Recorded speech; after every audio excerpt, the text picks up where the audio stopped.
A continuación, desde el Centro de Noticias Televicentro presentamos Frente a Frente con Renato Álvarez.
Hola, muy buenos días, ¿qué tal? ¿Cómo están ustedes? ¿Cómo están ustedes? Yo espero que bien, aún en medio de todos los males, ¿verdad? De los problemas económicos, de la violencia generalizada que tenemos. Espero la computadora en los próximos segundos aquí en el set, porque esa es una herramienta de trabajo que no debe faltar cada mañana, ya con urgencia.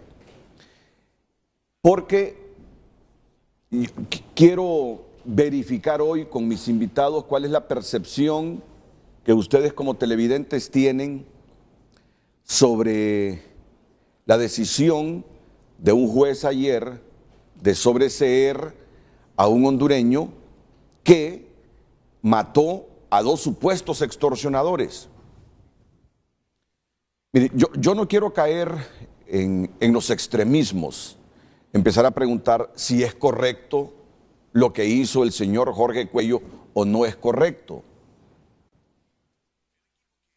Para comenzar, matar no es correcto. Pero,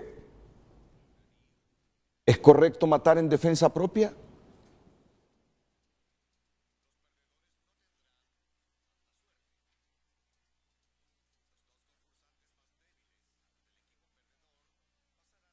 La pregunta es fácil de formularla.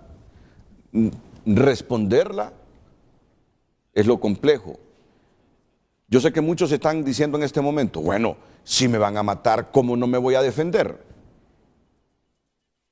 Si para salvar mi vida, si para salvar la vida de mi familia, tengo que matar, porque si no lo hago, los violentos los van a matar, ¿cómo no va a ser correcto? Me imagino que así están pensando muchos, ¿verdad? Con toda la lógica.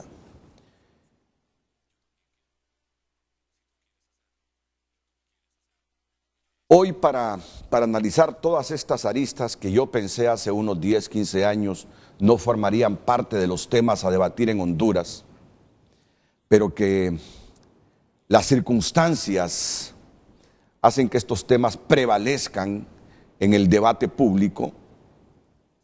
Tengo aquí a dos distinguidos invitados,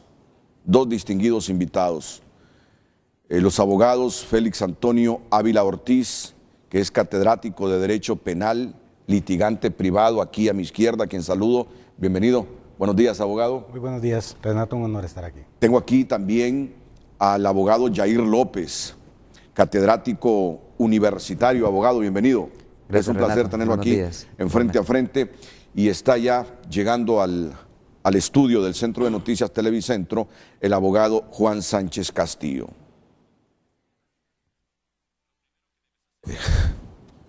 Ese es el tema central, el sobreseimiento por un juez a un ciudadano que en el centro de la capital, arguyendo que lo estaban extorsionando, mató a dos supuestos extorsionadores. Yo recuerdo a Gautama Fonseca, el exsecretario de Seguridad, que recomendaba a los hondureños como uno de los mecanismos para eliminar la delincuencia o para proteger su vida uno, estar en su casa pendiente, armado por cualquier violento que llegara a querer robar los bienes de uno o a querer matar a la familia. Yo recuerdo que más de alguna vez el abogado Gautama Fonseca dijo, hay que estar preparado en la casa, hay que defender la casa, hay que defender la familia. Y si los violentos llegan con la intención de matar para robar, pues hay que devolverles el plomo que daba el abogado Gautama Fonseca. Me parece increíble que esté manejando este lenguaje en estos tiempos, pero así es, esa es la realidad. No lo podemos esconder, no la podemos esconder. Yo por eso partí de una premisa, matar no es correcto, pero ¿qué si los violentos llegan a matar a la familia? ¿Dejo que maten a la familia? ¿Me dejo matar? ¿O reacciono, me defiendo y mato a los que quieren matar a la familia? Miren, esto conlleva un montón de cosas porque es como estar enviando un mensaje para que proliferen las armas, que todo el mundo compre armas y tenga armas en su casa para defender su familia. El tema es complejo, pero en la realidad de Honduras no lo podemos obviar, no lo podemos obviar. Por eso lo vamos a debatir en el marco del derecho, en el marco del Estado de Derecho, con profesionales del derecho. Y por eso yo hago la pregunta, ¿qué piensa usted del sobreseimiento a Jorge Cuello y de esta temática? Puede enviar por favor su mensajito al número que aparece en pantalla. Yo se los voy a leer los mensajes aquí a los distinguidos abogados para ir comentando el programa. Pero antes, tengo aquí al presidente del Citratel, del Sindicato de Trabajadores de la empresa hondureña de telecomunicaciones, don Orlando Mejía. Ayer se me informó que habían embargado 14 cuentas de la empresa hondureña de telecomunicaciones por un monto de 800, 900 millones de lempiras. Pero el presidente del Citratel me dice que el embargo es por una menor cantidad. En todo caso, solo refleja el grave problema que está pasando la empresa hondureña de telecomunicaciones. Orlando Mejía es interventor de la estatal de telecomunicaciones y nos aporta más detalles. Buenos días, Orlando, bienvenido a Frente a Frente. Muy buenos días, licenciado Renato, muy buenos días al pueblo hondureño, muy buenos días a los trabajadores de Hondutel. La verdad, Renato, que para nosotros, como trabajadores, es preocupante la situación que está pasando en Hondutel. Desgraciadamente, los correctivos no se tomaron a tiempo. Hondutel ha sido embargada por 1.200 millones en gobiernos anteriores, ahora están dando ya resultados. El problema es que hace 3 semanas vino un embargo de las cuentas de Hondutel por una empresa que había hecho un arreglo de pago con Hondutel y no se le cumplió por la crisis que tiene Hondutel. Entonces esta empresa lo que hizo fue embargar todas las cuentas. El juez ordenó que le embargaran todas las cuentas a Hondutel por 60 millones. Entonces nos han dejado inoperable la empresa, no hemos podido pagar los salarios debido a eso. Hemos llevado un escrito al juzgado para que se proceda a desembargar estas cuentas. Esperamos que a la mayor brevedad posible el señor juez que ordenó embargar estas cuentas ordene nuevamente que se le devuelva a Hondutel la operatividad, devolviéndole las cuentas nuevamente y descongelando esas cuentas, licenciado Renato. Bueno, y entonces Hondutel en Honduras está como el gobierno federal de los Estados Unidos, ya que no extendió el Congreso el presupuesto por mes y medio como se lo pedían los demócratas, ni han aprobado el presupuesto general de la nación. Hay 800,000 trabajadores en el gobierno federal estadounidense con los brazos cruzados, no trabajan porque no hay dinero para pagarles y está semiparalizada la administración pública allá. Aquí igual en esos términos se encuentra Hondutel. Pues claro que sí, licenciado, porque desgraciadamente Hondutel fue intervenida desde febrero, se hicieron los hallazgos, la recomendación de las medidas y hasta la fecha pues prácticamente Hondutel solo está siendo administrada, no se han tomado la intervención necesaria. Entonces nosotros consideramos que el señor presidente sí tiene toda la voluntad de ayudar a recuperar la empresa, pero creemos nosotros que Hondutel necesita más que eso, necesita la oportunidad de una ley nuevamente de rescate financiero que fue presentada con la convención anterior y que en el Congreso fue evaluada, pero que no procedió. Entonces, si Hondutel no tiene la inversión, si Hondutel no va a tener el aval del gobierno, prácticamente nos están mandando a cerrar a Hondutel. Nosotros como trabajadores estamos preocupados porque las empresas siguen demandando y no podemos hacer nada por destrabar esos embargos, licenciado. Bueno, y al final, ¿en qué va a quedar Hondutel? ¿Cuál es la decisión que han tomado los interventores conjuntamente con el gobierno, don Orlando Mejía? Mire, la verdad que el señor presidente, él dijo que Hondutel debe de pasar por un socio. Nosotros, la comisión interventora, los dos comisionados, el comisionado Rigoberto Romero y el ingeniero Cámbar, pues le han propuesto al presidente que sea a través de un banco de inversiones, que se busque el inicio de un socio que venga a invertir en Hondutel y que sea un banco de inversión quien haga una transacción seria. Nosotros como trabajadores hemos andado y ando aquí a nivel nacional en una gira ocultando el pensamiento de los trabajadores, pero la preocupación de los trabajadores es la operatividad de la empresa. No hay dinero para prestaciones, no hay dinero para salarios, no hay dinero para inversión. Entonces no podemos nosotros en estos momentos, a 2 meses de que viene un cambio de presidente, donde va a haber otro nuevo presidente, hacer compromisos a 2 meses, si creemos que quien debe de tomar el compromiso para rescatar a Hondutel es el nuevo gobierno. Queremos platicar con el señor presidente y hacerle la propuesta nosotros a él, que es lo que nosotros consideramos como trabajadores que debe hacer en estos momentos con Hondutel, licenciado. Bueno, pero este debate ya dura mucho tiempo, Orlando. Este debate ya dura mucho tiempo. Al final, uno se pregunta, ¿y en qué va a quedar esta empresa? Con las cuentas embargadas, sin liquidez para pagar salarios, sin liquidez para operar. ¿La están asfixiando adrede o es que realmente no hay solución para esta empresa? No, es voluntad, no hay voluntad. Ah, bueno. Bueno, pero cuando no hay voluntad es por algo, ¿verdad? Algún objetivo se persigue. Bueno, licenciado, mire, nosotros quisiéramos dejar claro que nosotros como trabajadores hemos llevado las propuestas a todos los gobiernos. Hemos dicho las debilidades, las fortalezas de Hondutel. No se nos ha querido tomar en cuenta. Lo que se busca es un socio que venga a comprar el 51%, que los trabajadores agarren un 22%, que el gobierno agarre otro 22%, pero este es un proceso demasiado largo, es un proceso de 18 a 2 años, y en estos 18 meses que puede pasar un proceso serio, transparente, donde usted debe tener una ley para que la vuelva operativa. Entonces es lo que vamos a hablar con el presidente de la República, porque no podemos seguir inventando en Hondutel. Fíjese que Hondutel en este año ha tenido 3 gerentes, ha tenido 3 comisionados primero, otros 3 comisionados, son 6 personas administrando Hondutel, y eso no es posible. No puede seguir Hondutel siendo administrada por 6 personas. Eso no puede ser, porque son más los gastos que lo que se está recuperando. Bueno, pero yo lo que escucho, el rumor que circula ahí es que ya tienen ese socio estratégico. No sé quién es ese socio estratégico, si hay algún socio estratégico que quiera vincularse a la empresa hondureña de telecomunicaciones con toda esa deuda que tiene de pasivo laboral, con todos esos problemas que tiene la empresa, pero ese es el rumor que existe y que por eso estamos viviendo los estertores de esta empresa ahora mismo. ¿Es cierto que usted renunció de la interventora de Hondutel, Orlando Mejía? No, licenciado, de ninguna manera. Yo quiero desvirtuar esa información que salió la semana pasada. Yo no estoy renunciando a la comisión. El señor presidente me pidió que estuviese ahí. Los trabajadores también han pedido que yo esté ahí, cuidando los intereses de los trabajadores.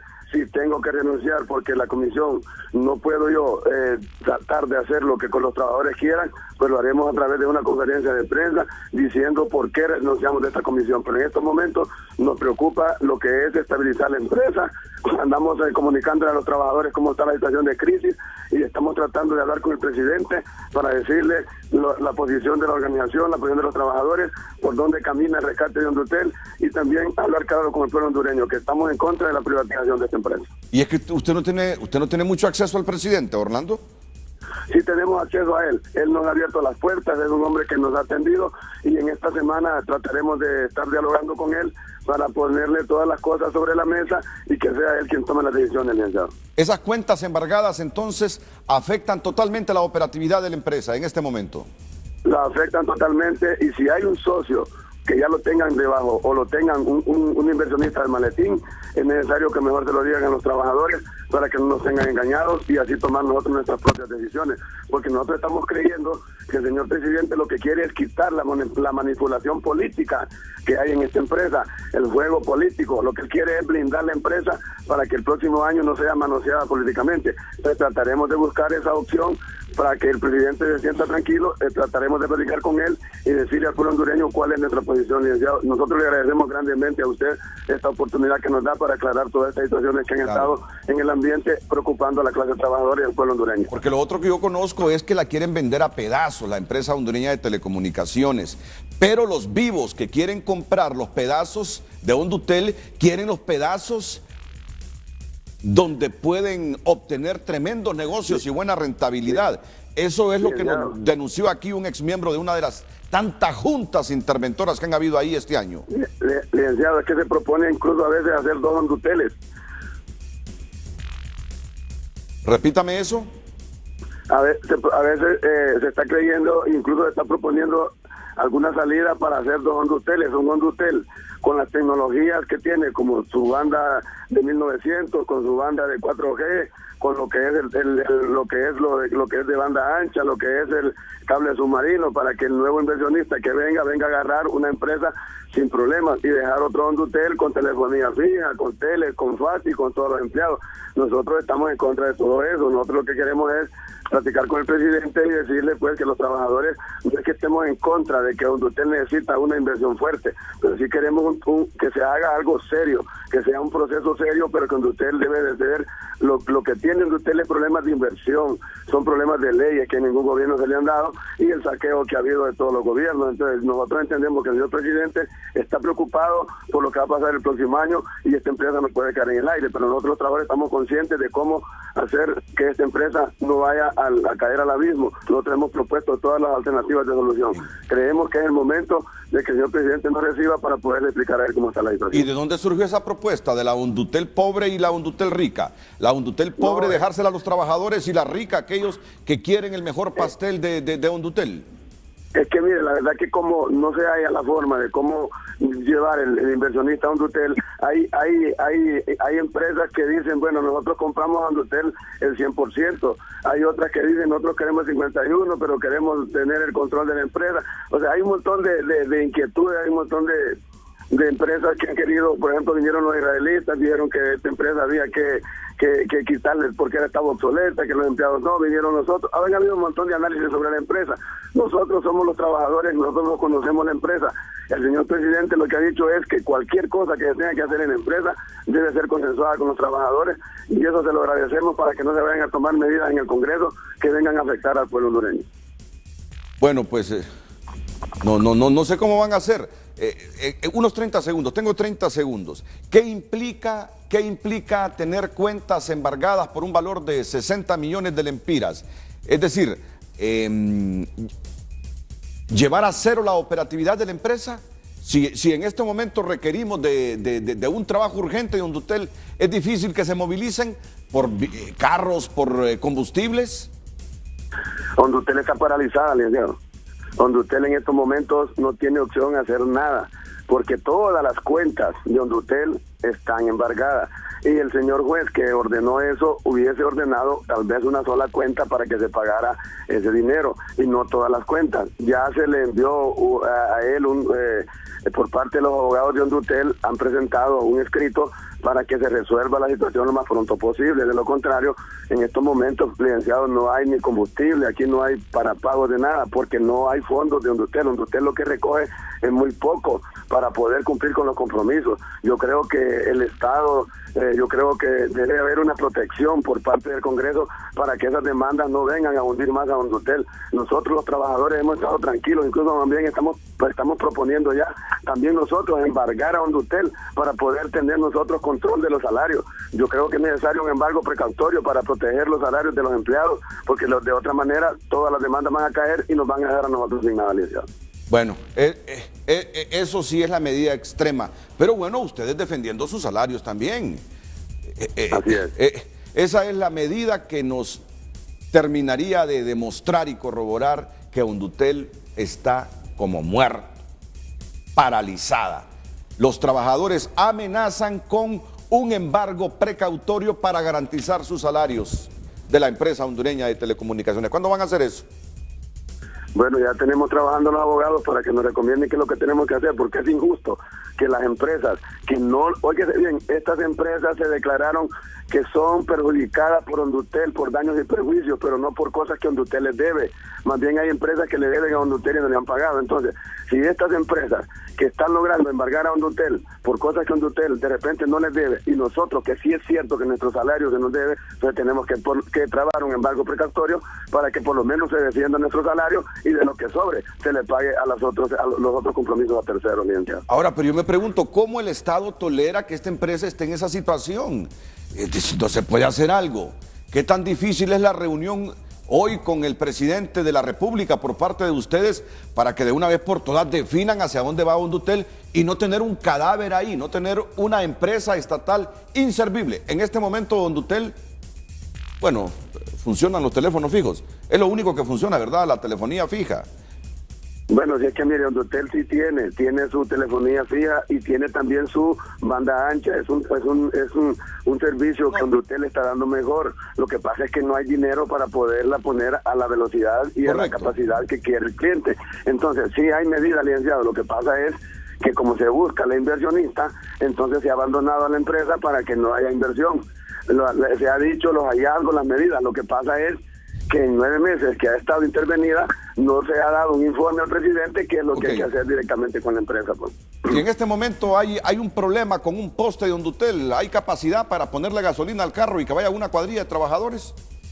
Pues en estos momentos no tenemos esa capacidad, porque Hondutel hasta estos momentos no ha podido recuperar, de poder desembargar esas cuentas. No puede hacer uso de los fondos porque están embargadas todas las cuentas. Entonces, si el juez que embargó las cuentas no nos da esa oportunidad de que Hondutel por lo menos libere las cuentas y pueda ya volver nuevamente a recuperar los fondos y poder volverse nuevamente a su operatividad, nosotros estaríamos entonces prácticamente nos tienen cerrado Hondutel. Muy bien, no sé si malinterpreté, esta es mi última pregunta.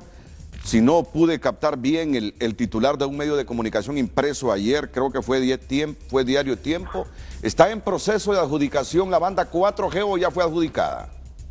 Bueno, la verdad es que sí miramos de que en Conatel pues le adjudicaba, hizo una licitación ahí donde a Tigo y a Claro le daba la 4G y también reservaba una para Hondutel, ¿verdad? Y que Hondutel tendría que operar esa banda para que pudiese tener las mismas condiciones de los otros operadores, en eso estamos de acuerdo. Lo importante es que encontremos entonces la forma como echar a andar esa 4G con Hondutel, y nosotros estamos claros que Hondutel necesita inversión, pero como ya el gobierno es corto, ya a 2 meses tenemos otro nombre de presidente, entonces sabemos que en 2 meses no podemos hacer nada para poder entrar en un proceso que venga a poner en peligro la situación de Hondutel. Sabemos que la crisis es grande, pero tenemos que estabilizar a este gobierno para que esta empresa no pueda morir en este gobierno. Entonces eso es lo que vamos a explicarle al señor presidente, porque es un proceso largo el buscar un socio, es un proceso largo. Sabemos que no es de la noche a la mañana, no es a 1 mes, no es a 3 meses, sino que es alrededor de 10, 12, 15 meses, y eso entonces debe ir a la par, debe ir la operatividad de la empresa, el compromiso, el aval del gobierno para que la empresa siga recuperando sus ingresos. Ya teníamos un plan aprobado por el Congreso, pero ese no fue aceptado, y por eso entonces vamos a operar en cifra roja este año, y si es posible el otro año si no se toma medidas inmediatamente. Muchas gracias, Orlando Mejía, presidente del Citratel. Gracias, Miguel. Él es el presidente del Sindicato de Trabajadores de la empresa hondureña de telecomunicaciones. Vamos ahora a recordarles el tema central de esta mañana,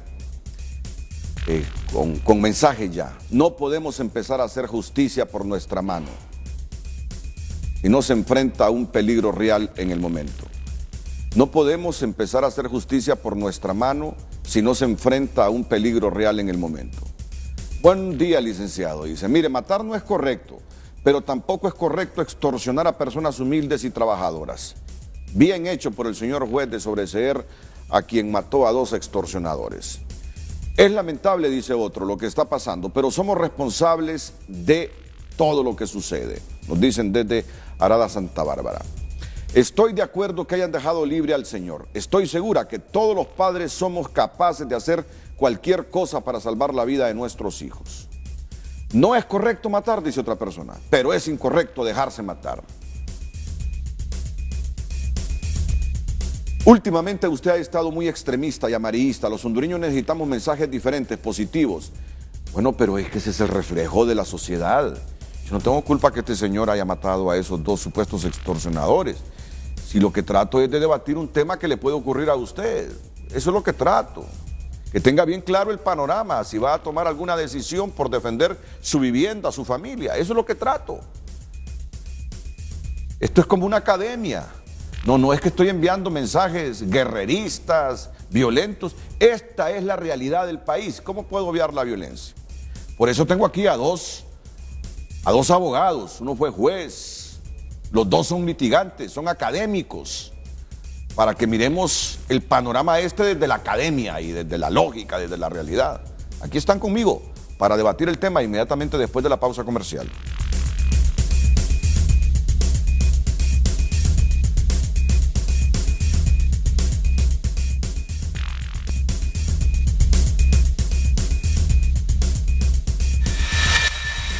Este segmento es presentado por Banco Atlántida. ¿Tienes la nota que te dije? Bueno, vamos a ver lo que resolvió el juez ayer en relación al ciudadano Jorge Cuello.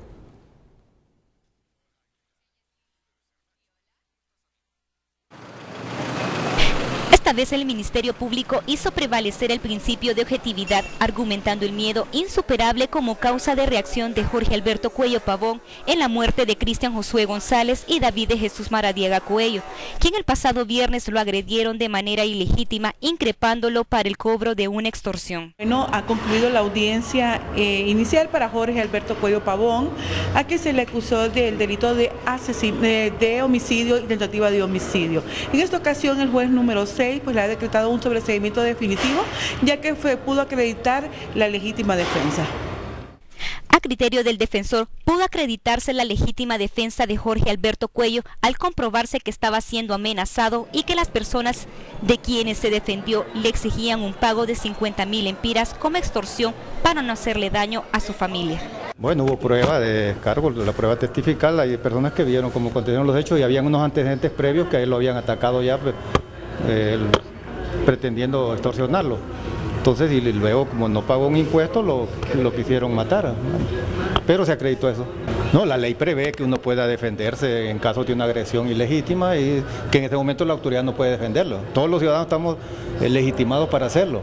Para este analista jurídico, el Ministerio Público debería siempre actuar de manera objetiva en estos casos que ocurren con bastante frecuencia en los últimos años. Puntualizar es que los jueces siempre han tenido las potestades y la ley los da para actuar en esos casos y declarar una legítima defensa en eso. Lo que sí se ve ahí como extraño es que en este caso pues los jueces estén dando sobreseimientos en los primeros momentos del proceso sin siquiera, desde mi punto de vista, existir una clara investigación y aclarar estos hechos. Según el artículo 24 del Código Penal, se hallan exentos de responsabilidad penal quien obra en defensa de su persona o derechos, o de la persona o derechos de otros, siempre que concurran las circunstancias siguientes: agresión ilegítima, necesidad racional del medio empleado para impedirla o repelerla, y la falta de provocación suficiente por parte del que se defiende. Gisela Jiménez, Telenoticias. Ok, yo ya les resumo con 3 mensajes lo que está pensando la gente. Uno dice, ¿por qué a los delincuentes no se les aplica ojo por ojo y diente por diente? El que a hierro mata, a hierro muere. Y así se depura nuestro país. El otro mensaje, se corre el riesgo de que los ciudadanos tomen la ley en sus manos. El otro mensaje, estoy de acuerdo con el juez que le dio sobreseimiento a esa persona en Guatemala y Nicaragua, lo están haciendo y ha funcionado. No hay delincuencia. Escucho la opinión que tiene el abogado Jair López. Bueno, gracias Renato, un placer estar en su programa. Yo creo que desde el punto de vista procesal y la decisión de un juez, lo importante es que un juez tome decisiones con informaciones suficientes, probatorias, para resolver determinado caso. Eso es lo fundamental, que un juez tenga suficiente prueba para resolver. Aquí estamos hablando de una audiencia inicial, que es la primera audiencia donde se examina alguna prueba, y para que tengamos todos los ciudadanos seguridad jurídica sobre esa decisión adoptada, el juez, sin lugar a dudas, debe tener suficientes elementos probatorios para haber acreditado alguna causa que extingue la responsabilidad penal. Ahí se hablaron de dos causas posibles, una es la legítima defensa y el otro es el miedo insuperable. Y sin lugar a dudas, estas causas precisamente no generan responsabilidad penal.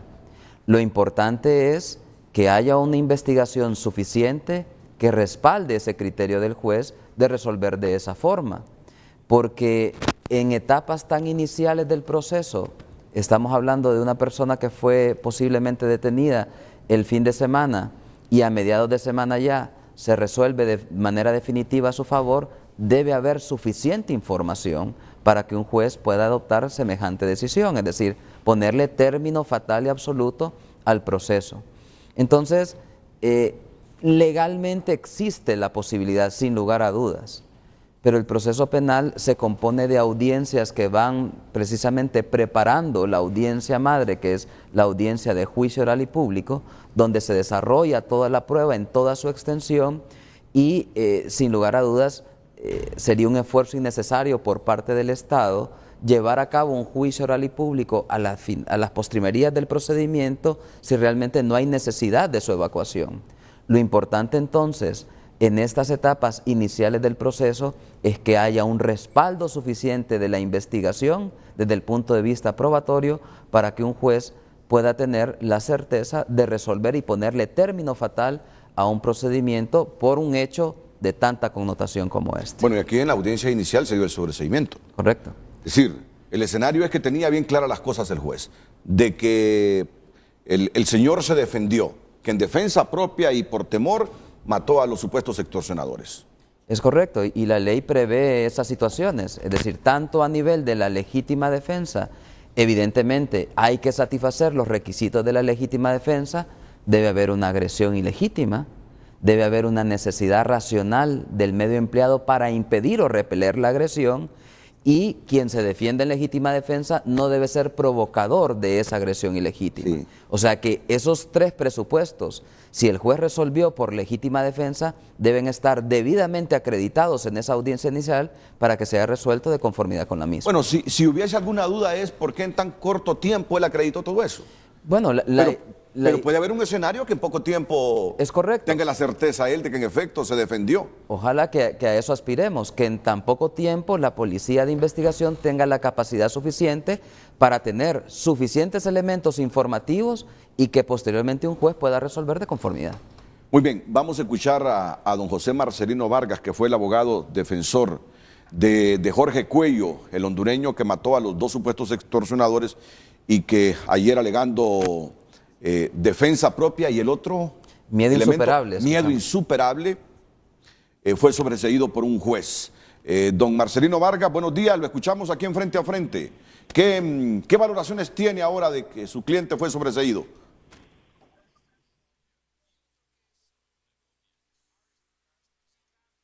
Buenos días, licenciado Renato, y a los colegas y amigos, a Yair López y a Félix Ávila. Pues bueno, ayer, como usted sabe, se celebró la audiencia inicial. En ella el Ministerio Público planteó que había cometido un delito de homicidio. De hecho, al término de la misma pidió un auto de prisión. Pero nosotros, naturalmente, pedimos un sobreseimiento definitivo porque en esa audiencia efectivamente se acreditó de que el representado había actuado en legítima defensa. No se alegó miedo insuperable, ¿verdad? No se alegó eso último, de miedo insuperable. No, lo que se acreditó y los hechos indicaban es que había una legítima defensa. Muy bien. Muy bien. Mi representado efectivamente había sido objeto de una extorsión e incluso había sido atacado en su vivienda porque no pudo pagar la totalidad de la extorsión que le exigían.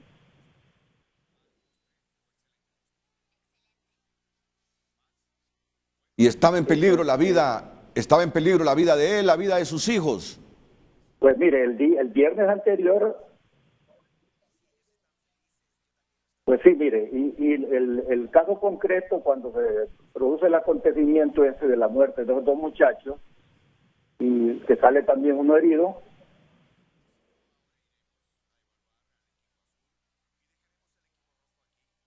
Resulta que él sale de su vivienda, que fue el viernes anterior, al centro de la ciudad a hacer unas compras. Sí, le voy a pedir que, por favor, reduzca el volumen de su televisor, porque eso es lo que está generando un atraso en el audio, en su voz. Reduzca un poquito el volumen de su televisor y contésteme justamente lo que escucha en el auricular. Nárrenos qué fue lo que ocurrió, abogado Marcelino Vargas.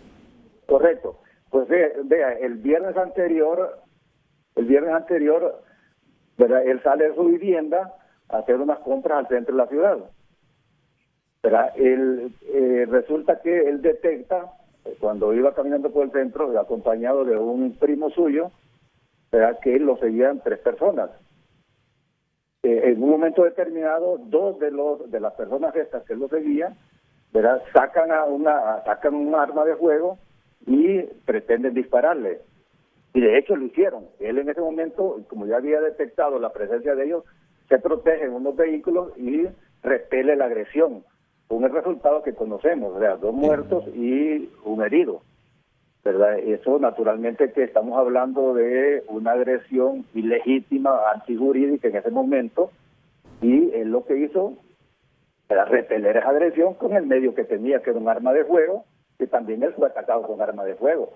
Toda la prueba, incluso un testigo que llegó al Ministerio Público, que estaba en la zona, prácticamente fue conteste en los hechos, ¿verdad?, que ocurrieron de esa forma, de tal manera que, ¿verdad?, el juez resolvió, teniendo en cuenta que en ese momento, que era la prueba, con la prueba que había presentado, se acreditó fehacientemente la legítima defensa y resolvió en consonancia con ello. Correcto. Muy bien. Cada caso deja una lección, y en estos momentos de violencia que vivimos los hondureños, cuando 1, 2, 3, 4 delincuentes fríamente llegan a su casa a robarle y a matar. Sí, le escucho. Mire, hay que distinguir una cosa de la otra. Una cosa es un acto de venganza y otra cosa es un acto de defensa propia. No, correcto. En este caso estamos hablando de un acto de defensa personal. No podemos alentar en la sociedad la existencia de vengadores anónimos, todas estas cosas. O sea, estamos claros de que en el caso particular, aunque había precedentes que él había sido atacado y estaba siendo extorsionado, el hecho concreto se da cuando a él pretenden matarlo y él se defiende. No, él no reacciona a los hechos previos, reacciona al momento, como que cuando él es atacado, entiendo que es porque no había pagado la totalidad de la extorsión. Él se defiende de esa agresión. Correcto, correcto. No se defiende de los actos anteriores, porque esos eran hechos pasados y los hechos pasados no dan lugar a una legítima defensa. En el momento cuando él se defiende es porque está siendo atacado, ¿verdad? Y eso es lo que naturalmente legitima, correcto, darle gasto de una legítima defensa. De no haberse producido ese ataque, pudiera alegarse entonces que por venganza fue que los mató, ¿no? Y ahí no hubiese sido sobreseído. Yo le entiendo, abogado, yo le entiendo. Nosotros hicimos ver los antecedentes, pero el hecho fundamental allí es el momento cuando él es atacado y él repele esa agresión, ¿verdad?, porque precisamente lo iban a matar. Y ahí está realmente la prueba de la legítima defensa, no en los actos previos. No, yo le entiendo. El escenario que yo relataba es el que me comentaba así personalmente don Gautama Fonseca cuando fue ministro de Seguridad. Mire, me dice, desde los medios tienen que crear conciencia en la población a que se defienda en sus casas. Le digo, pero eso no es alentar a que la gente compre armas, abogado Fonseca, le decía. No van a creer que lo estoy diciendo porque él está muerto y no va a poder aclarar si eso no es cierto lo que yo estoy diciendo. Confíen en mí, que así me lo decía, en muchas pláticas personales que tuve con el abogado Gautama Fonseca. No, me dice, pero una forma de ir alejando a los delincuentes de nuestras viviendas, dice, de nuestros hogares, es repeler el ataque de ellos. No, yo estaba planteándome ese escenario. Que lo vamos a debatir aquí también en Frente a Frente. Sí. Renato, la legítima defensa es una institución antigua y que ha estado y está en todos los códigos penales. El Estado reconoce que en circunstancias muy particulares o excepcionales la autoridad no puede defender al ciudadano y por lo tanto le da la posibilidad de que lo haga. Y eso es muy legítimo. Claro. Sí. Muchas gracias, abogado Marcelino Vargas. Muchas gracias. Claro, cualquiera va a decir que yo estoy alentando aquí a que la gente se arme, a que compre armas para que defienda su hogar. Bueno, en estos tiempos donde llegan a matarlo a uno a la casa, yo no quiero ser hipócrita. Yo creo que no es incorrecto decir a la gente que se defienda. Antes de dejarse matar, que se defienda. Pero el defenderse implica que tengan un arma. Y si no tienen arma, pues es aquí donde mucha gente podría cuestionarme. Usted está alentando a que la gente compre armas. Por favor, quiero escuchar su opinión, abogado. Este es un tema que tiene tantas aristas y muchos puntos así como en contra de unos y otros. Muy buenos días, Renato. De nuevo, muchísimas gracias. Bien, habiendo escuchado las expresiones y las explicaciones del abogado José Marcelino Vargas, entendemos un poco mejor el tema y podemos analizarlo desde el punto de vista de la estricta institución de la legítima defensa.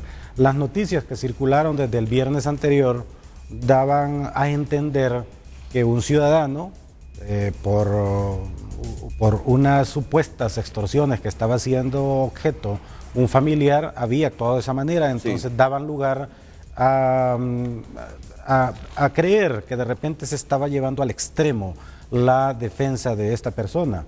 Si es así exactamente como dice el abogado José Marcelino Vargas, y le daría yo la credibilidad, definitivamente esto es un acto de legítima defensa como el que puede ocurrir y ha ocurrido ahora, en el futuro, infinidad de veces, y obviamente que no han merecido más que el tratamiento procesal que se requiere.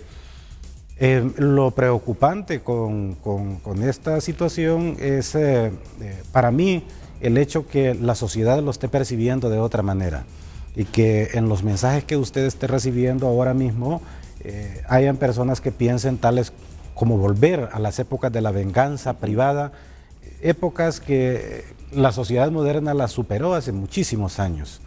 Yo creo que la sociedad ha evolucionado desde hace ya mucho tiempo y para eso existe un Estado de Derecho y para eso existe el ordenamiento jurídico. Tal como lo dijo el abogado Vargas, la legítima defensa es una institución hoy día de derecho penal, realmente es un verdadero derecho fundamental que nos asiste a todos a defendernos de aquellos ataques ilegítimos. Ahora bien, hay que tenerlo muy en cuenta que la legítima defensa siempre debe tenerse como la excepción a la regla. ¿Por qué? Porque para eso existe un Estado, para eso existe un ordenamiento jurídico.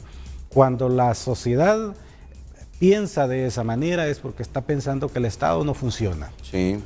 Y peor aún, cuando se percibe y se oye incluso que personas del Estado prácticamente ven estos actos como correctos y pareciera que los están estimulando, pareciera que el mensaje es, bueno, el Estado no funciona.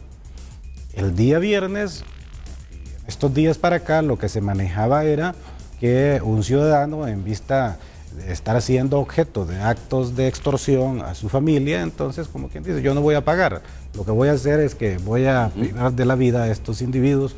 Y entonces eso se miraba como que chocaba, ¿verdad? Con aquello de que, ¿y dónde está el Estado para defender a este señor? Porque este señor pueda ir a poner una denuncia ante justamente las instituciones que en los últimos meses ha instaurado el Estado.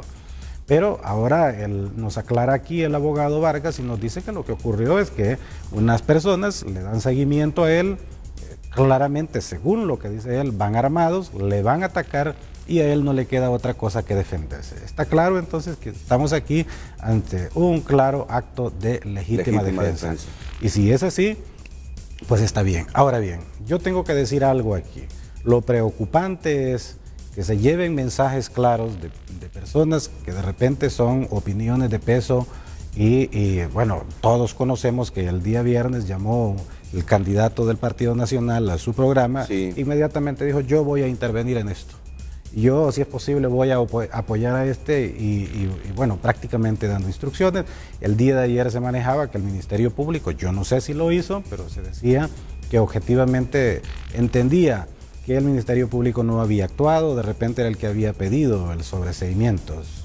Siendo así las cosas, este es un claro mensaje que se le lleva a la sociedad, que la sociedad se va a ver desalentada definitivamente, porque si ve que en las instituciones ya no se rigen por medio de las leyes, sino que por lo que puede pensar una persona, esto es muy preocupante. Puede ser la persona que he mencionado, como puede ser candidato de cualquier otro partido político. Entonces creo que esos son los mensajes que no están bien, que no se deben de llevar. El ordenamiento jurídico está ahí, y yo creo que los jueces lo pueden entender sin necesidad de que tengan que llevársele mensajes de ninguna naturaleza. Los fiscales están ahí, conocen la ley perfectamente y saben que en casos como esos, siendo objetivos perfectamente, incluso ellos pueden pedir los sobreseimientos sin necesidad de que existan este tipo de insinuaciones. Entonces, creo que esto es lo que deberíamos de debatir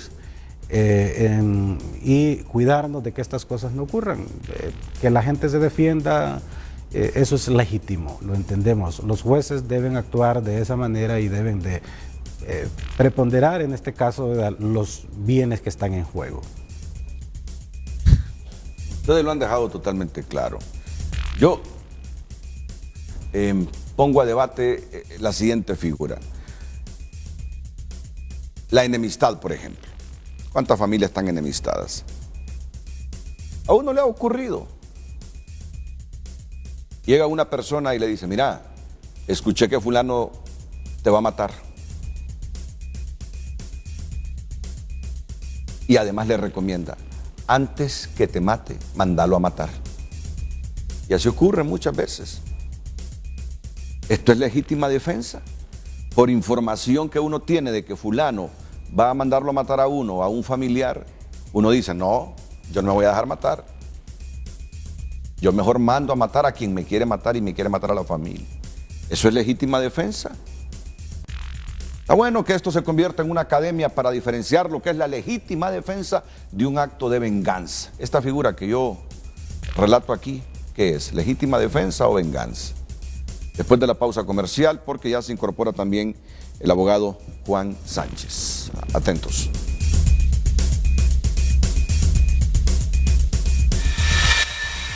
Este segmento fue presentado por Banco Atlántida.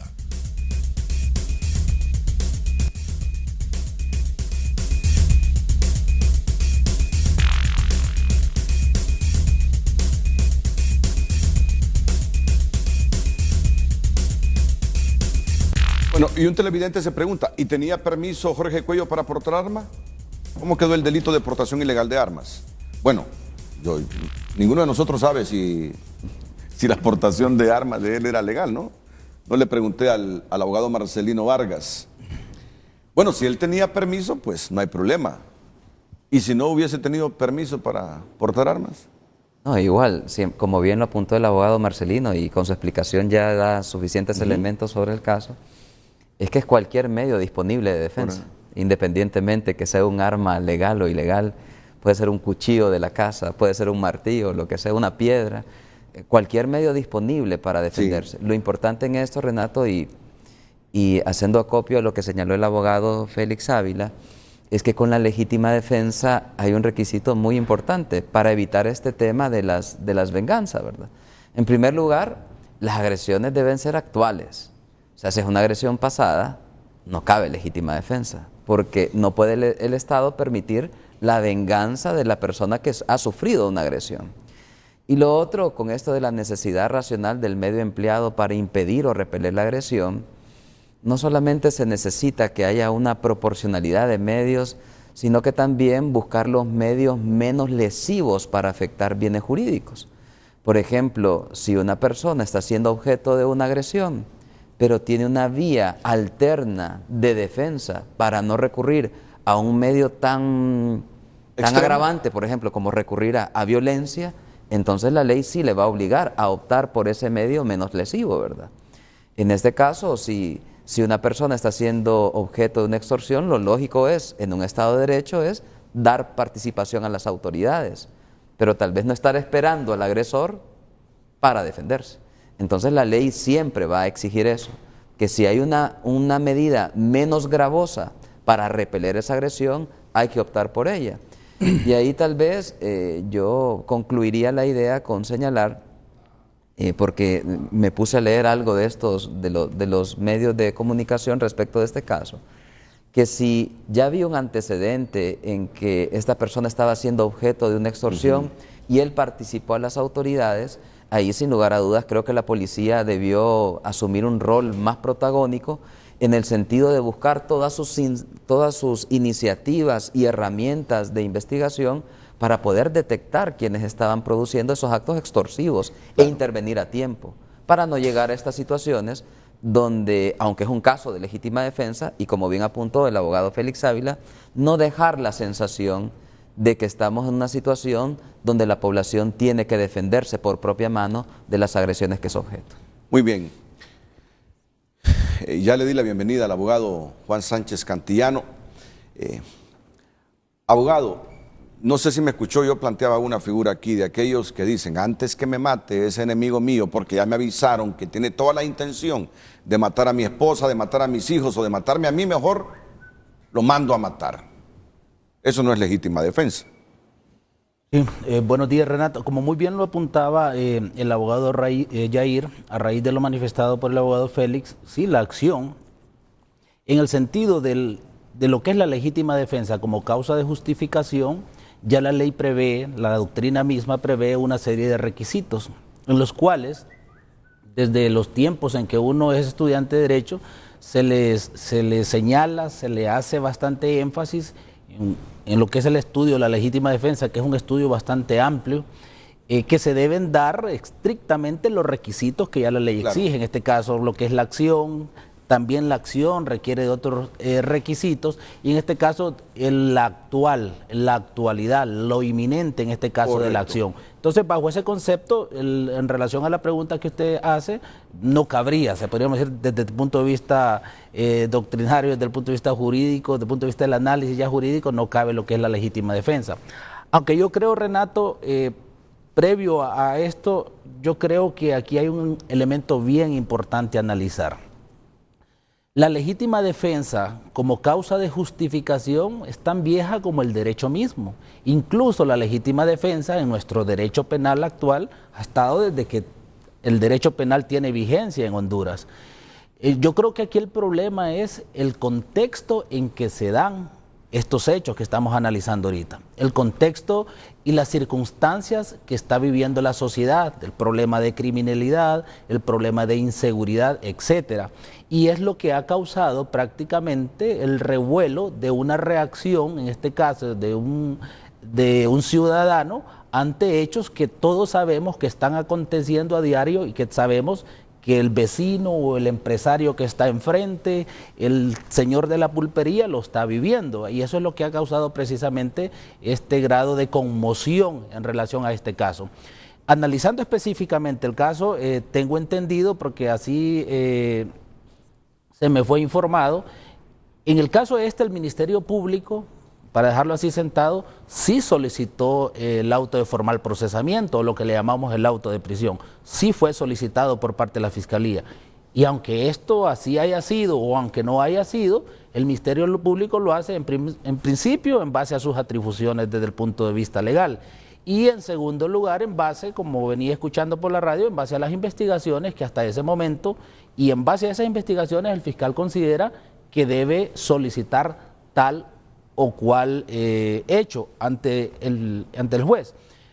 Y esto acontece y pasa a diario en todos los juicios de esta misma naturaleza. El fiscal solicita el auto de formal procesamiento, pero en sí es un tercero imparcial, en este caso el juez, el que tiene que decidir sobre los hechos que le han sido sometidos a su conocimiento. En este caso tengo entendido que la defensa logró acreditar a estas instancias, o en este momento procesal, los requisitos que exige desde el punto de vista legal la legítima defensa. Y yo quiero hacer también acopio de lo siguiente, Renato. Si nosotros vemos incluso al análisis del decreto 56-2013, que hace una regulación de las medidas cautelares y una reforma de un listado de delitos de los cuales no se les debe aplicar medidas cautelares, incluso dentro de esos está lo que es el homicidio. Partiendo de eso, vemos, Renato, que ha habido cierta consideración por las circunstancias precisamente que rodean esta figura, la legítima defensa. Ha habido cierta consideración de parte del legislador, cuando precisamente aún cuando en este decreto 56-2013 que endurece lo referente a la aplicación de las medidas cautelares, hace una pequeña consideración y dice que en aquel caso el delito de homicidio no es viable en este caso para que un juez aplique medidas cautelares, pero sí hace una excepción, y es en aquellos casos, dice que cuando podrá el juez decretar medidas cautelares, en aquel caso delito de homicidio en el cual se alegue una causa de justificación, en este caso la legítima defensa. Desde ahí el legislador ya va considerando a aquella persona que por cualquier circunstancia se encuentre en ese estado. Claro. Abogados, yo esperaría que me respondan la siguiente pregunta. ¿Se dieron cuenta de lo que pasó ayer en una escuela de Chamelecón, verdad? Que mataron a 5 personas. ¿Alentarían ustedes a los hondureños a comprar armas para defender su hogar, para defender su familia? Ya no vamos a salir de esta figura de la legítima defensa, pero siempre con la temática global de este caso.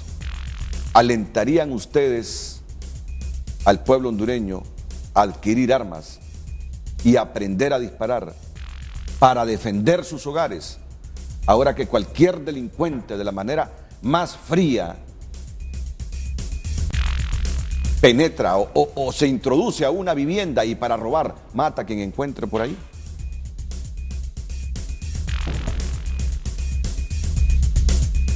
Después de la pausa voy a escuchar a estos 3 académicos, litigantes activos, profesionales de las ciencias jurídicas y sociales. ¿Alentarían a que los hondureños aprendamos a disparar para defender nuestras casas, para defender nuestros hogares? Después de la pausa.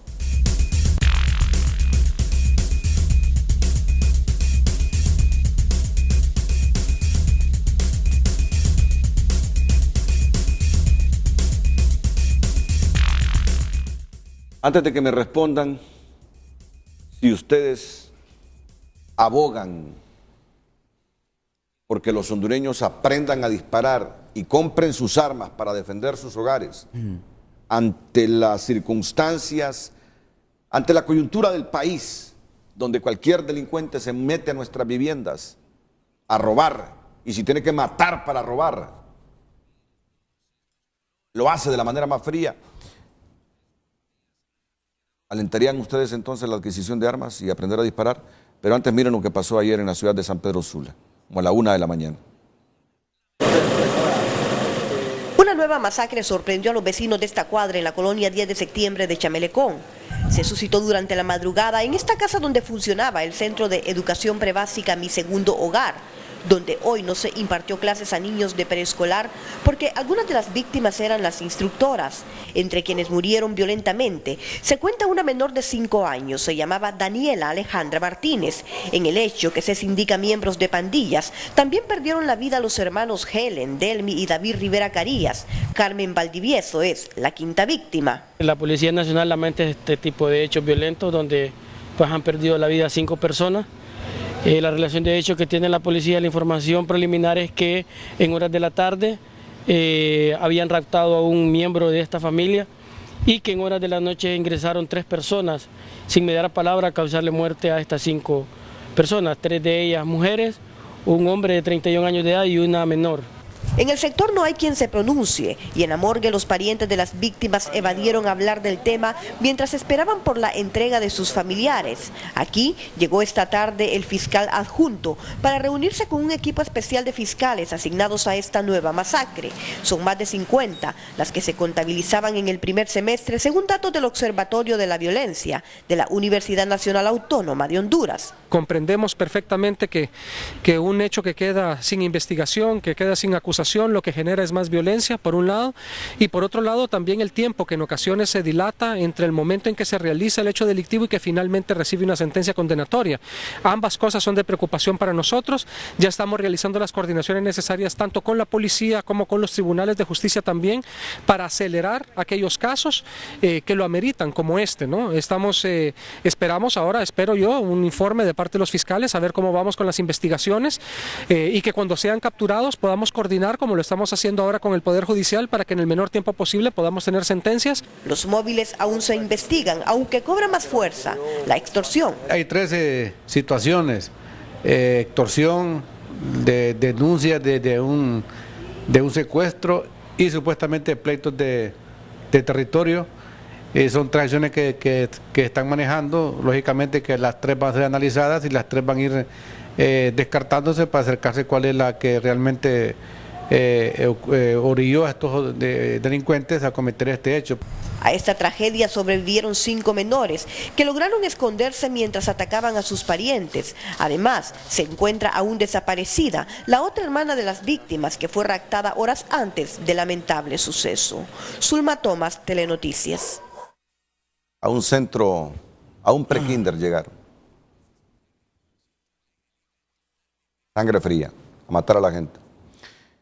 Por eso mi pregunta, como profesionales de las ciencias jurídicas, en la situación del país, estrictamente en la situación del país, ¿ustedes alentarían a los hondureños a aprender a disparar y adquirir armas para defender sus casas? Por cuestiones de tiempo espero respuestas breves. Comienzo con el abogado Juan Sánchez Cantillano. Sí, Renato, yo creo que no se trata de... es una situación que nosotros lo estamos viviendo a diario, en conversaciones con amigos, personas incluso que uno no se imaginó jamás que le gustaran las armas. La tendencia, las conversaciones son precisamente cuando se trata de este tipo de temas, todas las personas tratan y exteriorizan la necesidad precisamente, en este caso, de comprar un arma, de tenerla en su casa, incluso de aprender a usarla. Yo creo que desde la elección sí definitivamente es una cuestión estrictamente personal, ¿va? Porque son diversas circunstancias las que podrían llevar a una persona a este tipo de decisiones. Sin embargo, desde el punto de vista de la situación que se está viviendo, yo creo de que cualquier persona, precisamente en base a ese estado de necesidad, ese hecho natural que todo el mundo tiende a defenderse ante la situación de un peligro, creo que prácticamente sería una reacción lógica por parte de cualquier ciudadano. Abogado Félix Ávila. Sí, bien, yo lo que veo aquí es ¿por qué tenemos que llegar a esos extremos? Precisamente porque el Estado está fracasando, o he fracasado, porque no tenemos seguridad. Realmente quien nos debe defender es el Estado y para eso tiene sus instituciones, por eso hay un ordenamiento jurídico, por eso crea instituciones. Sin embargo, lo que pasa en Chamelecón, lo que pasó ayer, viene pasando hace más de 10 años. Sí. Y sin embargo el Estado, ¿cómo reacciona? Simple y sencillamente reuniéndose en el Congreso de la República, haciendo discursos y aumentando a las penas, pero no se hace nada absolutamente.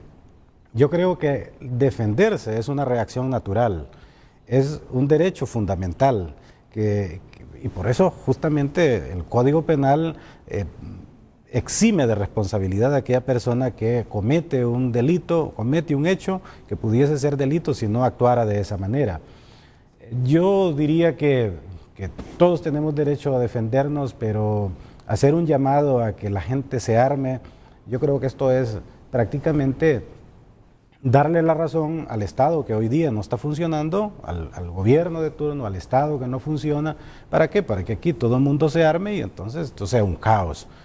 Yo creo que en el siglo XXI las sociedades civilizadas deben de buscar más bien los métodos pacíficos, ¿verdad?, para resolver sus conflictos. Es cierto que en los Estados Unidos de América se compra un arma hasta en el supermercado, se dice así en broma, pero esa es otra cultura, es otra legislación. Por otro lado, en Europa no hay leyes que permitan o que posibiliten con la facilidad como ocurre en los Estados Unidos para portar armas. pero sabemos, vea, que las sociedades son diferentes. En nuestro caso ocurre lo contrario, pues que los ciudadanos, los que delinquen, los que andan al margen de la ley, compran armas y obviamente pues ni siquiera están registradas. De ahí entonces pues que con esta situación, haciendo un llamado para que la gente se defienda, se arme, esto nos puede llevar realmente a situaciones catastróficas. En los Estados Unidos y en Europa, uno lo lee y en algunos otros casos lo ve por las películas, pero más que todo por la lectura. 2 ladrones entran a una casa y los afectados cogen el teléfono, llaman a la policía y en cuestión de minutos puede tener una patrulla ahí rodeando a los delincuentes. Aquí no. Aquí no. Y ustedes pasan horas y la policía no llega. Cuando la policía llega ya han matado a la persona o a las personas. O sea, la circunstancia del país es diferente a Estados Unidos y a Europa. Y si le coge la llamada a un policía malo, le dice a los delincuentes, ya te denunciaron, apresúrate a cometer el crimen. Yo, por eso la pregunta. Hay mucha gente que me está cuestionando por la pregunta, pero es válida. ¿Alentaría usted a la gente que aprenda a disparar y a comprar armas para defender estrictamente su hogar, abogado? No, yo no podría alentar eso, sinceramente, Renato, y la razón es muy sencilla. Eso sería un generativo de violencia. Nuestra sociedad vive un clima de violencia tan general que incentivar a la población que se arme más bien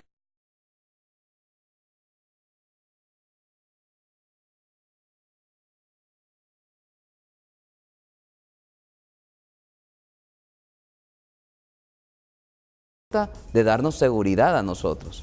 Alentaría a que los recursos que se destinan, por ejemplo, en el tema de tasa de seguridad, se implementen en actividades que realmente tiendan a identificar a los responsables del delito.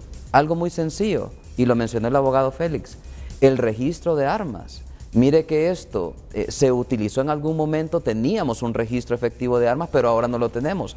Tenemos una tasa de seguridad y a nadie se le ocurre la necesidad de volver a implementar el registro de armas. Porque así como está las penas por portación ilegal de armas, sería muy fácil poner a personas que ilegalmente teniendo un arma puedan ser detectadas y por no estar registradas en ese registro, valga la redundancia, pueden ser puestas detrás de las rejas y ya las leyes actuales lo permiten. De esa manera yo lo que incentivaría realmente es que, por favor, pongamos los pies en la tierra, miremos que realmente el Estado no puede seguir utilizando este tema de manera política y utilizar los pocos recursos que tenemos, pero tenemos recursos para efectivizar la lucha en contra del crimen. Sí, no se imaginan cuántos mensajes con diferentes opiniones me llegan.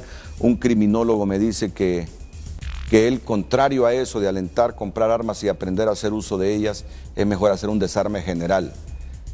Pero un desarme general es una utopía en Honduras. Yo vengo escuchando esa sugerencia de desarmar a todos los hondureños desde hace muchos años y se ha legislado en función de limitar el número de armas. Pero esto no cambia. Esto no cambia. Así, en unos 30 segundos, eso de desarmar a toda la población es posible, es práctico, es viable, mejor dicho, o definitivamente en las circunstancias actuales no. 30 segundos. Yo creo que más bien alentaría precisamente a que las personas las tuvieran de manera ilegal, cualquier tipo de armas. Como muy bien lo decían los panelistas, creo de que si se ejerce un verdadero control en cuanto a quién y cuántas armas tiene, en este caso creo que sería comenzar por algo que ya precisamente ya teníamos y que ahora en los momentos que más lo necesitamos no lo tenemos, creo que sería un factor determinante como para poder adecentar este problema que tenemos en relación a lo que es el manejo de las armas. Gracias, abogado Cantillano. Abogado Ávila. En los actuales momentos y tal como se hacen las cosas en nuestro país, un desarme es una utopía. Podría ser una realidad si existiese voluntad. Si existiera todo un programa de seguridad, de combate a la delincuencia a largo plazo y podría llevarse a cabo. Esto no es una cosa que se va a lograr en 3 meses, en 6 meses. Sí, coincido con usted que es una utopía. ¿Por qué? Porque nuestras autoridades simple y sencillamente están pensando en hacer política con estos temas. Abogado Yair López. Yo lo veo como una alternativa. siempre y cuando se complemente con otras políticas de seguridad por parte del Estado. Aquí lo que se requiere, Renato, y lo reitero, es una inmediata reingeniería dentro de la policía. Sin lugar a dudas, necesitamos presencia policial. Ahí, como ocurre en Chamelecón, mire, esa gente permanece totalmente indefensa. Entonces necesitamos presencia policial, una policía que realmente sea de orden civil, sin lugar a dudas, que esté cercana a la población y que se divida por distritos, como muchos lo han dicho. Pero mire, eso queda en el discurso político, lamentablemente, y poco se implementa. Bueno, ya esto queda a criterio de ustedes, a discreción de ustedes. Me dicen aquí, pregúntenle a los panelistas si ellos poseen armas para protegerse y proteger a los suyos.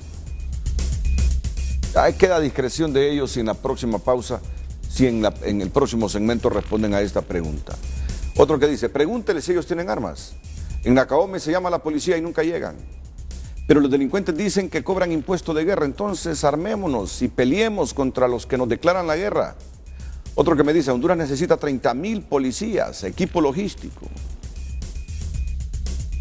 Y otro que se va más al extremo y me dice, Renato, esos tres lo que hablan es, bueno, necesitamos un Carías de nuevo.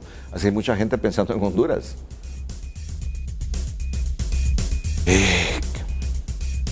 Hablan de un dictador democrático.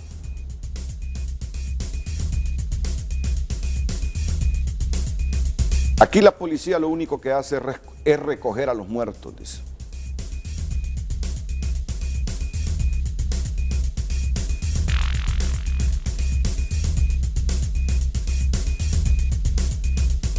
Entonces, Renato, ¿solo debemos dejarnos matar? No. No. El Estado debería protegernos. El Estado debería protegernos. Si sabemos que hay una amenaza de muerte o que un grupo de delincuentes tienen rodeada la casa, el Estado debería estar ahí con patrullas inmediatamente y con policías dispuestos a proteger nuestras vidas.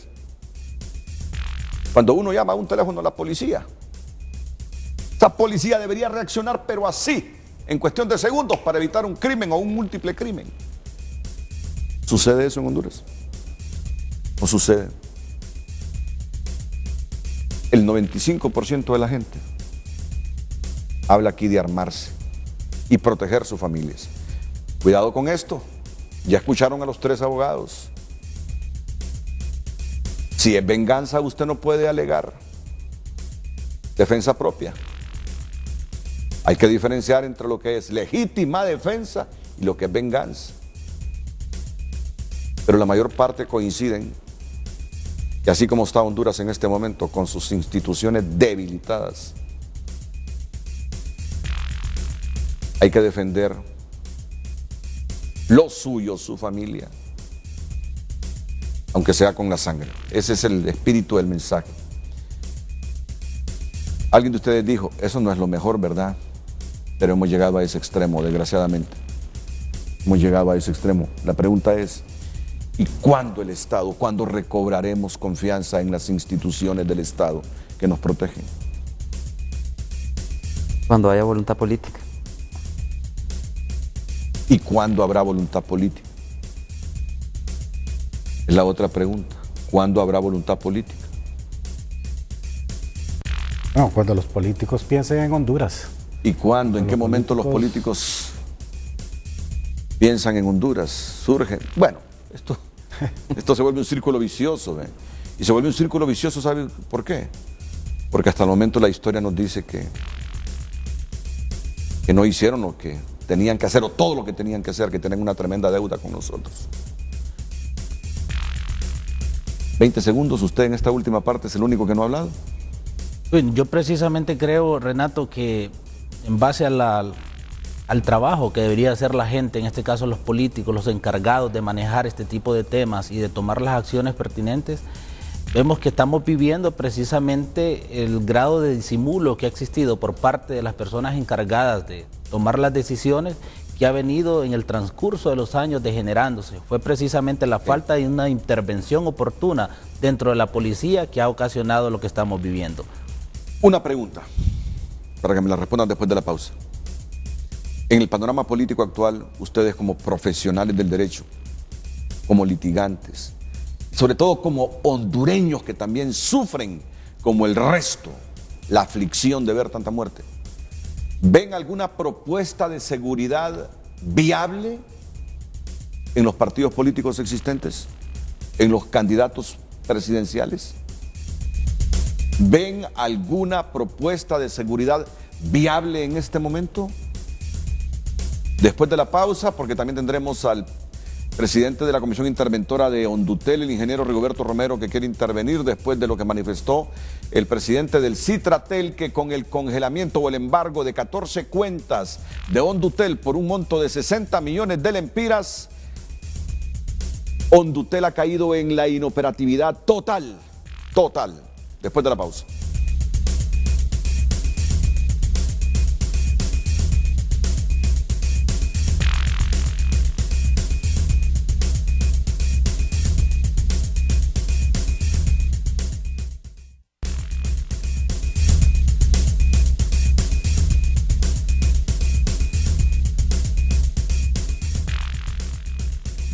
El ingeniero Rigoberto Romero, coordinador de la Junta Interventora de Hondutel, está en comunicación con Frente a Frente cuando son las 8:25. Ya tenemos poco tiempo, ingeniero Romero, pero bueno, después de esto nuestros compañeros lo entrevistarán para ampliar su mensaje de esta mañana. Adelante, buenos días. Muy buenos días, Renato. Muy buenos días a los panelistas que lo acompañan y a sus amables televidentes. Renato, rápidamente, solo para comunicarles el trabajo que está haciendo la interventora, que surge de un mandato que ha dado el señor presidente de la República en forma estricta, y es de buscar la forma de blindar de toda injerencia política a la empresa.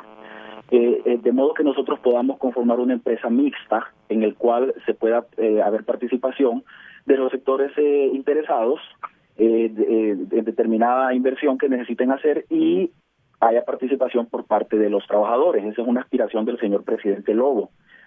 Y como les estaba comentando, ese es el mandato que nosotros hemos tenido. Actualmente el señor Orlando Mejía, que es nuestro compañero comisionado, se encuentra comunicándose y se encuentra de viaje realizando giras para poder tener cuáles son las expresiones y cuáles son los deseos de los empleados de la empresa en torno a este esquema que nosotros estamos proponiendo.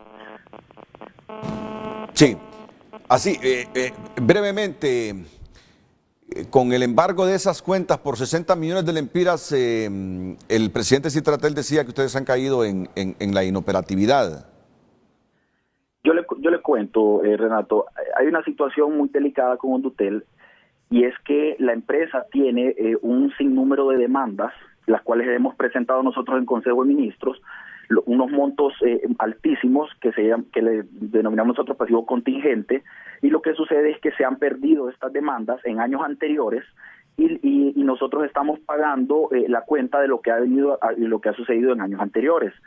Se embargan estas cuentas, ¿verdad?, por parte de los demandantes, y esto limita la operatividad de la empresa. No obstante, se están haciendo las gestiones necesarias para que se negocie y se puedan liberar esos embargos y se puedan, de hecho estamos en eso negociando nosotros con los abogados y con las empresas, pidiéndoles que por favor liberen esas cuentas y nosotros podamos continuar con la operatividad de la empresa a cambio de hacer arreglos de pago por esa deuda que ya han ganado legítimamente y por las cuales tienen ellos pues sentencias firmes de años anteriores. Uh-huh. Bueno, muchas gracias, ingeniero Rigoberto Romero, presidente de la Comisión Interventora de Hondutel. Yo sé que no es culpa de ustedes, pero miren ustedes lo que ha caído en la empresa pidiéndole por favor a los acreedores que retiren esos embargos para que dejen trabajar a Hondutel. La empresa estatal de telecomunicaciones pidiéndole a los acreedores, por favor, retiren esos embargos, que miren que no podemos hacer absolutamente nada con esos embargos que ustedes tienen. Ojalá que pronto se tome una buena decisión, la mejor decisión para Hondutel. Así, brevemente. Quiere intervenir el presidente de la asociación no sé si de portadores de armas, el señor Aston González. Si pueden marcar el 9987-6847, 9987-6847. Antes escucho la opinión breve de los tres abogados. ¿Ven una propuesta de seguridad viable de los 8 candidatos presidenciales que competirán el 24 de noviembre a la presidencia de la República, abogado Cantillano? Renato, una verdadera política congruente, real, convincente de parte de todos los candidatos no la hay. Dicen que van a combatir la corrupción, manifiestan que van a combatir la inseguridad, pero no lo dicen, ninguno lo dice cómo. Tenemos algunos pininos, si se podría decir así, de ciertas propuestas muy generales de algunas personas que van a candidaturas de diputados, pero esto no es lo suficiente. Creo que no hay de ninguno de los candidatos, ninguno, una verdadera política para gente pensante que pueda convencer de que realmente estas personas están preparadas para poder decir se va a hacer esto y esto para poder erradicar la criminalidad y la delincuencia. Gracias, abogado. Abogado Ávila.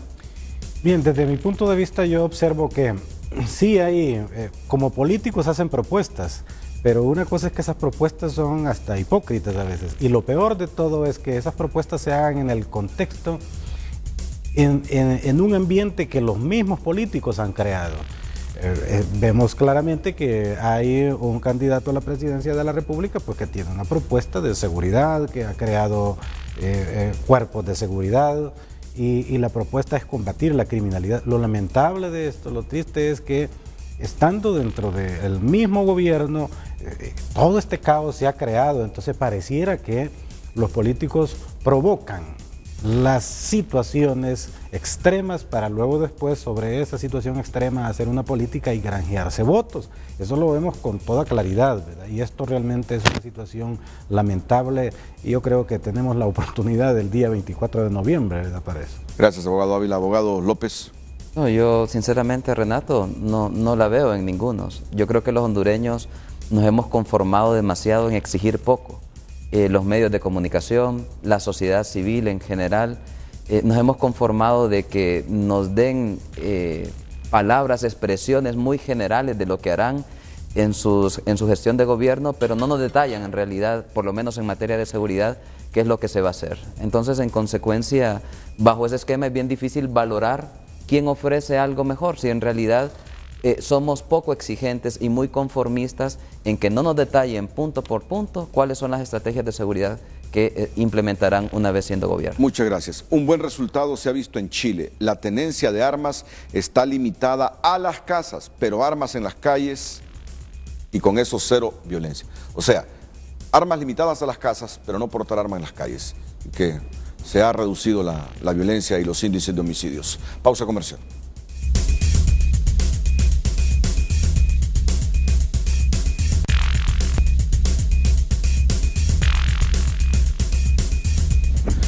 Bien, por cuestiones de tiempo, solo tengo un minuto. Don Aston González, usted es el presidente de la asociación. Buenos días. Buenos días, don Renato. Sí, adelante. Sí, solamente un saludo para usted y para sus panelistas. Lo único que quisiera es establecer un punto. No es justo que nos tengan a todos los propietarios de armas dentro de un solo costal, calificándonos como delincuentes. Las armas, si bien es cierto que no son la solución a los problemas que vivimos hoy, tampoco son la causa. La causa de los problemas que vivimos hoy son las leyes que no son lo suficiente o no se aplican lo suficientemente fuerte, y quisiéramos, por favor, que tomaran en cuenta que habemos muchos ciudadanos respetables, deportistas, que somos propietarios de armas. No somos delincuentes, don Renato. Por favor, tomen en cuenta eso al proponer una medida que yo considero irresponsable, como ser un desarme general, porque el 80% de las armas que circulan en la calle son armas con propiedad legal. Son armas con propiedad legal y están siendo usadas legalmente. A la hora de un desarme, a los únicos que van a desarmar es a los delincuentes, a las personas honradas. No van a desarmar a los delincuentes. Muchas gracias, don Renato. Muchas gracias. Es el presidente de un club de CAS, don Aston González. Bueno, yo les agradezco, abogados. Sé que su presencia en los programas implica un esfuerzo porque tienen que alterar su agenda de trabajo. Por eso les agradezco siempre que los invitamos, pero todo para generar una buena opinión pública en el país. Gracias, abogado Yair López. A su orden, gracias. Gracias, abogado Félix Ávila. Gracias, abogado Cantillano, y a todos ustedes. Buenos días.